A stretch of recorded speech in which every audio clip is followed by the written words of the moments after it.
matagal na debate ito. Anyway, hindi ka Sir? pa man tapos. Narinig ko na yung side mo, pero continue ka sa presentation mo. Sir? We will leave that matter at pag-usapan natin mamaya. Attorney, isang abogado pa. Yes, sir.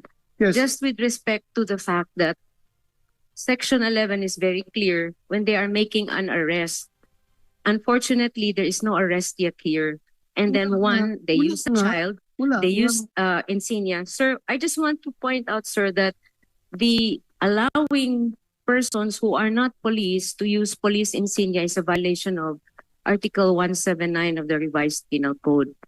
Plus, a second thing, sir, is the fact that they use a child, a minor, to use that. That is, again, child abuse. I just want to point out that to the Yeah, thank you. General Turi, bakit kayo gumamit ng minor? Kung digging ang purpose nyo doon, mag-hukay. Bakit? Babae ba yun? Parang babae yung lalaki ba yun? Minor. Bakit kayo gumamit ng minor? Your Honor, I do believe at this point in time na wala namang nag-establish na minor. Those are all allegations. And I can categorically say na walang minor dun, sir. Baka mukhang bata lang. Mukhang bata, pero Mukhang bata lang, but really, for the record, sir, none. for the record, pinasok mo yun It's for the what purpose of digging or Yes, for sir. the purpose of baka mamaya ang apprehension nila is gagamitin na naman ninyo doon sa loob na parang victim of trafficking na naman. Of course not, sir. The Yung apprehension nila, ha? Pero for the record, you say it for the record. instruments indicate that our targets could be 4 meters below ground. And I believe that we need experts on this matter, especially on digging this hole, because we want to ensure that these people have the experience. That's something that the police does every day. So who are the people who knows and has the experience on digging? Minero, sir. So, with that explanation of yours, it is the impression of this committee that you admit that you really did a digging below the JMC. Yes, sir. It's part of our compound. presentation later on, sir. Andiyan sa presentation ko, sir. Kaya nga, in-admit mo. Yes, sir. Kala ko hindi mo i-admit.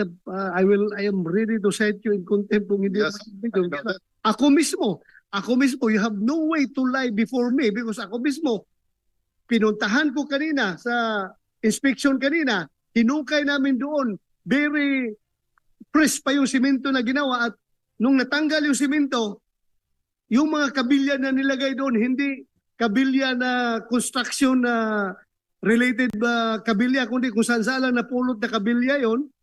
And yung lupa is very loose. But then, that's immaterial anymore to discuss about that because you admit that you did the digging below that the basement of GMC Yes, sir. building. Yes, sir. I have Okay. I have lots of bosses who are class 87 and Okay. they can testify on the kind of destruction that Fist of Cadet First Class Bato de la Rosa, sir, can come to them if they violate the rules, sir. So I really will not dare to do that and lie to you. Yeah, be Thank you, sure, sir. just be sure because it pains me to cite you in contempt if I need to do that because you are the regional director of this particular police regional office of this region. And that would be a slap on the PNP kapag ang kanilang boss ay na-cite in contempt ng isang committee hearing because of lying and false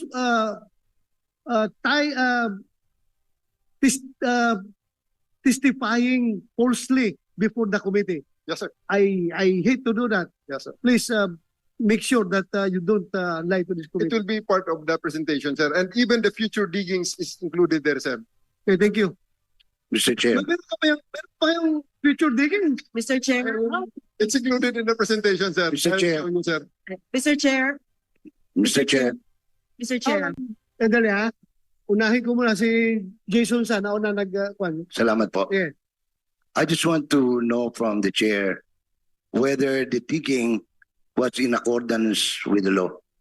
I'd like to ask, therefore, the chair to ask the PNP whether they secured a digging permit because the structural integrity of the building, which carried preschool, kindergarten, elementary students, high school students, college students, postgraduate, nangangani po ang buhay nila. Doon sa integrity ng gusali, kung ito ay magkakaroon ng konting pag-inog ng mundo. Ug sabi ni siya pa, ug mulinog taon, at sa mampunito ng mga batang gagmay, nga wa man gyud sila ibang kaagan, anang maong pangitabo. Where did they secure a permit from the building official of the city, Mr. Chair? General Torre, Sir, the question is, did you secure digging permit from the building officials of the city of Davao or any permit from DNR for that matter? Before No, you sir. do that? no, sir. No. No, sir. Okay. Sir. Mr. Thank you Chair, for that answer. Mr. Chair. Chair, may I have? So it's noted by this committee that he did not secure any permit Mr. from Chair, any pertinent and competent government agency that is regulating the digging operations. Mr. Chair, Go ahead, Attorney Fuentes. Thank you, sir. Sir, considering that he hired civilians, may we know the names of the civilians that he hired for the digging, sir? So you should understand that their property was negatively impacted by the digging operations. That's why they are looking for the names of those people responsible in the digging. So, since ikaw ang nag-recruit noon, please give us the name. Submit to this committee. Mr. Chair, Okay? yes, Mr. Chair, we will. Ilan yon? Ilan yon? I have lost track, maybe around 7 or 6. 7.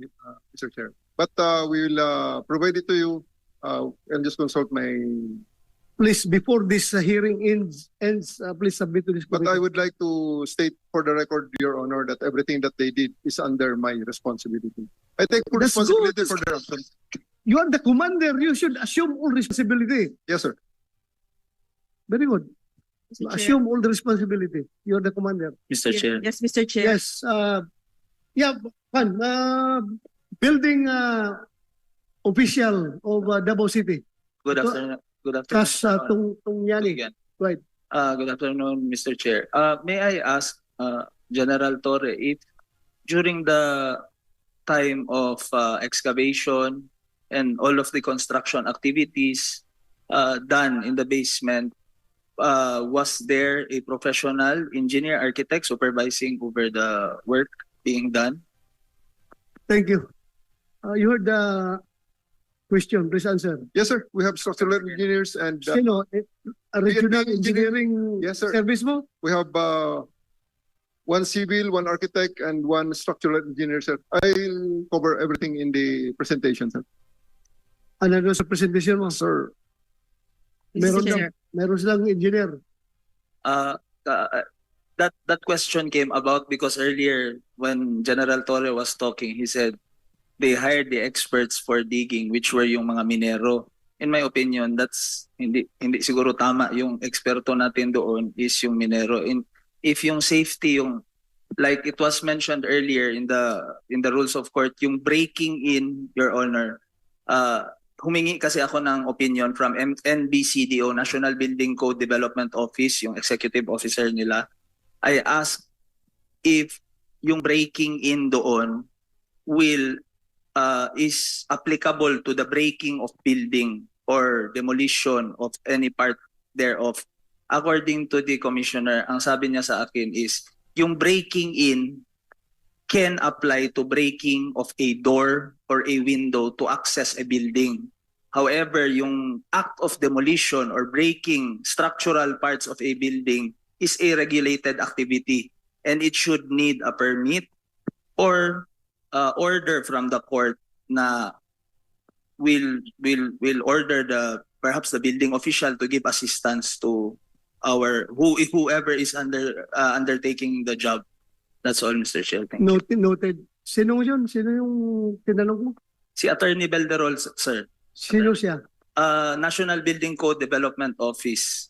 I think he is the executive director or Yes. Okay. Currently, sir. Thank you. Thank you. Mr. Chair. Well noted. Well noted. Mr. Go Chair, ahead, Attorney. in connection with this, considering that I am the chairman of the board of the Jose Maria College Foundation Incorporated, if ever there is going to be any structural damage to the building of JMC, is the police willing to pay for the damages due to the digging that they caused?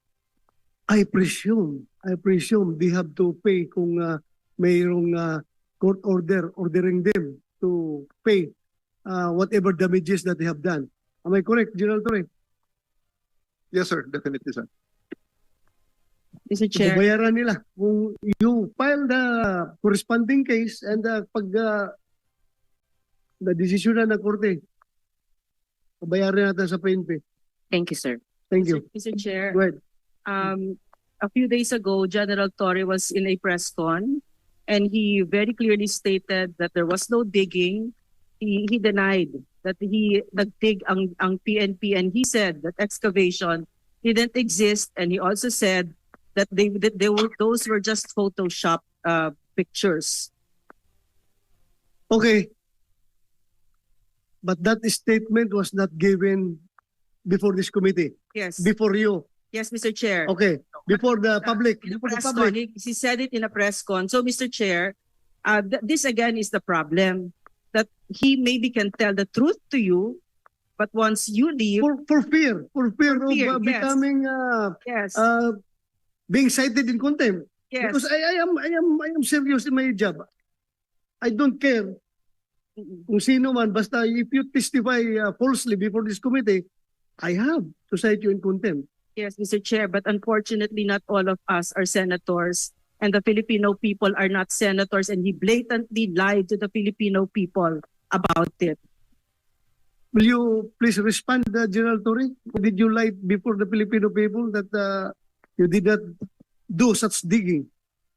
Sir, masyado tayong nasa sidetrack. Hindi ko maintindihan, sir, ang sinasabi ni Dr. Badoy. Kung kailan ginawa, sir, I did not do that. Napakasimple lang. I did not do that, sir. Hindi ka I did not do that and I did not say that. na If they can present to me the video, maybe I can review it. But right now, there's no video presented except for the statement of Dr. Badoy, who is delaying the presentation of Attorney Torion. Okay. Can you please give me that Yes, video? Mr. Chair. So Yeah, that, yeah, the press con 2 days ago, he even challenged Attorney Torion to prove it. Ang sabi kasi niya sa press con, he has to, that's the allegation of Attorney Torion, and he should prove it in court, and he should prove it, walang in court, he should prove it because madali, nasa Photoshop naman yan. Parang Photoshop na yan. Oh, yun po, sabi niya. sige, last response before we proceed para Sometimes I'm really thinking that they don't want to proceed with their presentation. But I think that sidetracks the issue. Because as to the moment, sir, Dr. Badoy is just making an allegation, sir. this committee Yes, sir. does not believe that it hijacks the issue. Okay, sir. That issue is very important and very relevant in this investigation. So the answer, sir, is no. I did not say things that Dr. Badoy is attributing to me. Thank you. Thank you, sir. Thank you. Later on, Dr. Badoy, you We're retrieving the press con, Mr. Chair, where he blatantly and clearly stated that there was no excavation and that those were just Photoshop photos. okay. Noted.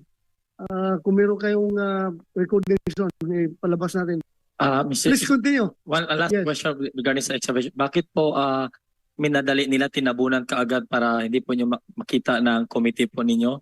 Madali po yun, sir. Overnight po, sir. Napakabilis po natabunan kaagad. Kung sabi niya, accountable siya doon sa paghuhukay. Okay. Let's be frank about it.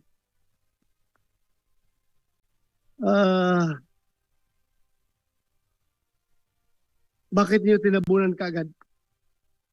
Sir, that will be covered my presentation, sir. Even before, without even the Okay, Senate hearing, we will cover it, sir. We'll wait for your Yes, sir. presentation. Yes, sir. Thank you.